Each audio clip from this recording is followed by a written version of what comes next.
এখন যেটা আমার করতে হবে দেখেন, আমি যে এই দিনের বেলা তো একটু গরম গরম থাকে, সন্ধ্যার আগে সেই ঠান্ডা পড়ে যায়।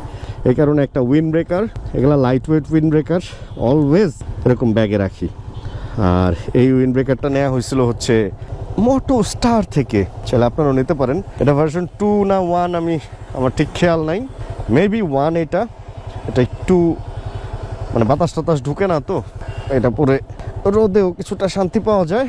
অ্যান্ড এই টাইমে পরলে যদি আপনি পরে সামনের জিপারটা লাগায় দেন, দেখবেন যে ঠান্ডা বাতাসটা ঢুকে না। আর ঠান্ডা বাতাস না ঢোকার কারণে হচ্ছে আপনি একটু গরম ফিল করবেন। এই যে এখন জিপটা লাগায় দিব, সাথে সাথে বডির যে গরমটা ওইটা ভিতরেই ধরে রাখবেও। অ্যান্ড শান্তিতে আমি এটা জিপটাও ভালো, শান্তিতে আমি চলাফেরা করতে পারবো। আচ্ছা, পকেট আছে এটার মধ্যে, আর এই যে রিফ্লেকটিভ টেপ আছে, সবচেয়ে বড় কথা যেটা, রাতে যখন চালাবেন কুয়াশা টুয়াশার মধ্যে একটা আলো পড়লে এগুলা সব জ্বলা উঠবে, সব পাশেই আছে। আর যখন জ্বলা উঠবে তখন মানুষ নোটিস করতে পারবে যে আপনি এখানে এক্সিস্ট, আপনিও একজন মানুষ। সুন্দর আয়নায় দেখা যায়, আসলে দেখা যায় আয়নায়।